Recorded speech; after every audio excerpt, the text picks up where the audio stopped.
back to another Random Sam Epic Mom. Alright, book review. So, season's greetings. This is the week of Christmas, so here's a Christmas story. This one is actually an anthology. 2 authors, 1 book. The book is The Shadows of Christmas Past. Now, this is an author that I have enjoyed. Multiple books, if you guys don't remember. Christine Feehan and also Susan Sizemore. So, pretty nice. This is actually a reprint. I had the original, but I'd kind of read it so many times that I had bent the cover enough. So, this is a reprint. The first story is Rocky Mountain Miracle. Now, in this one, Cole Steele has moved back to take care of his half-brother. In this town, he is rumored to be a womanizer. He is also rumored to supposedly have killed his father to get the property. All sorts of rumors are floating about. His dad was an abusive, hateful, nasty piece of work. If it was something illegal, his dad was involved in it. Because his dad was rich, he got away with being a very abusive person. He had supposedly killed the dad, had killed his mom, and apparently the half-brother's mom also, and paid off everybody in authorities and got away with it because he was so rich.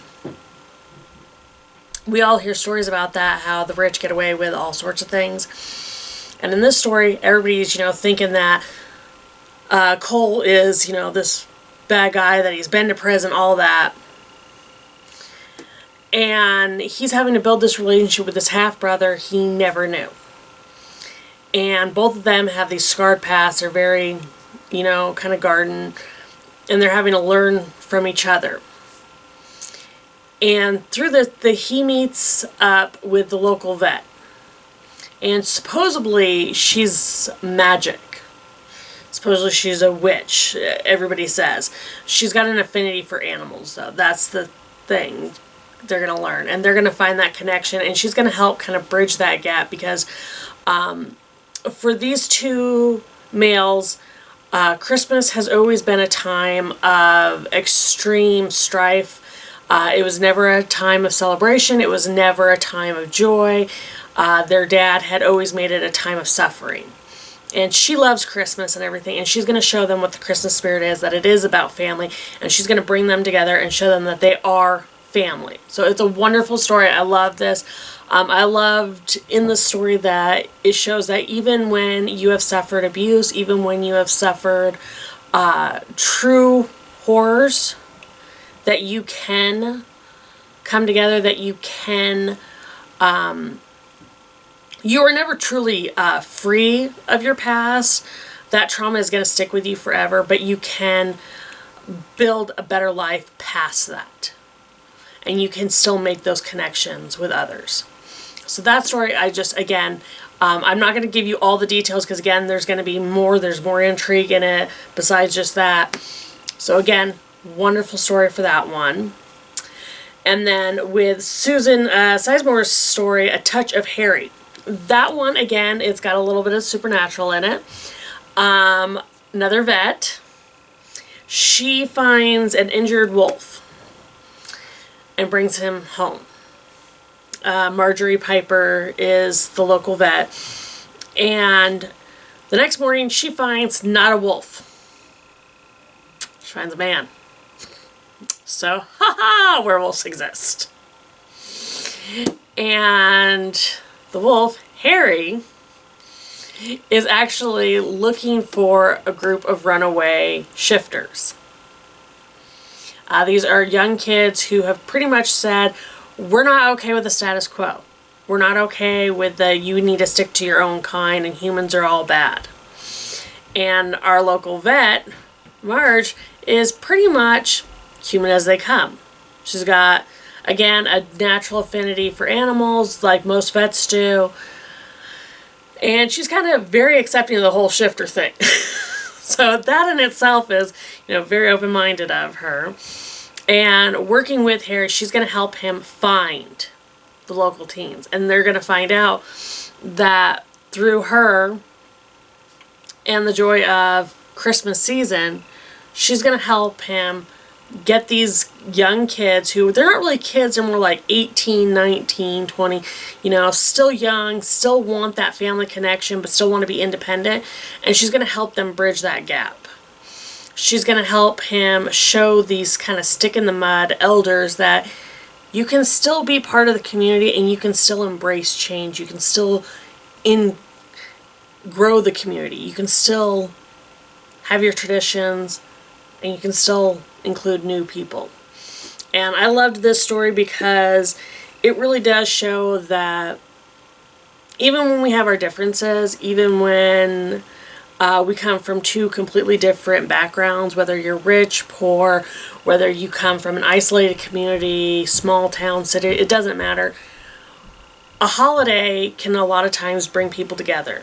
When you're trying to build a new community together, and that's what these young runaway kids were trying to do, sometimes it takes an adult to refocus you and show you that just because you want things to change, not everybody who's in the adult or authoritative figures are against you. Some of them want to lend a helping hand and some of them are in your corner. And I like that story for in it because, again, I like the idea as a parent knowing that if my kids go out there and they try something new, they try, to find their place in the world, that if they're struggling, even if they're on the right path, if they hit a hard time, I want to know that there are people out there who are going to lend that helping hand. That if they're far away and they feel that pride's going to get in the way and they can't reach out to me, that there's going to be somebody who's going to offer them a helping hand. And that's pretty much what this story did. Even with the supernatural of them being shifters and humans and all that, this story pretty much was them showing, hey, I understand. You want a different life. You want to make your own path. And it pretty much just showed them that there's still somebody out there who's going to give you a hand. There's still a way to build a future. And that's what this story was pretty much all about. And I think that's one of the main things with almost any Christmas story, whether you are Christian, whether you are Jewish, whether you are any religion actually, even if you're atheist, especially here in America, Christmas is not just a Christian holiday anymore. It is a holiday of being together. It is a holiday of family. At least it is in my house. It's not about Christianity in my home because not all my kids are Christian. It is about coming together, being grateful for what we have, enjoying the season for what it is, and pretty much being together, the joy of family. And I think any holiday book you're going to find that is focused on the holiday season is going to be community-based. It is going to be miracle-based because miracles happen every day that if we look for them. And I love that about any type of Christmas story. It is really truly about coming together and believing the impossible can happen. So if you guys get a chance, please go check this one out. You can get this one used stores, online, wherever. This was a reprint, so obviously they sold a lot of these. Again, this book is called A Shadow of Christmas Past. And these truly are some feel-good stories. Both these authors took some very hard truths that we have in our lives, even today, with everything going on, and they shed some light on it, but showed that we can go forward, we can still have good lives. And I think that is one of the things that I find really amazing with these authors,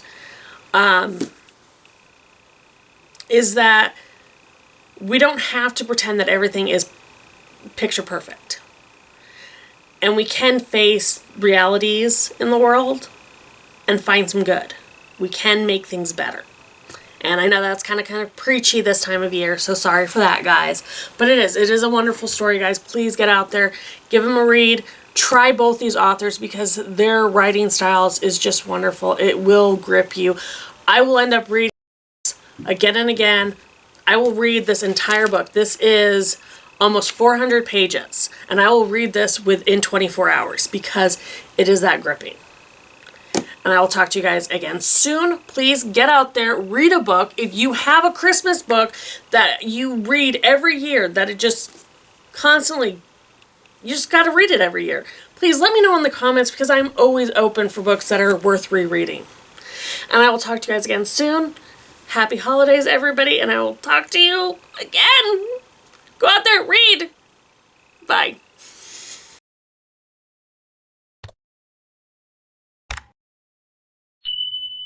Hey everyone, I hope you enjoyed that. Please check out our other videos already on YouTube. And give us a like and subscribe. And if you hit that bell for notifications, you'll know when we put something new out. So try to make every day matter by finding the fun. You guys have a great one. Bye.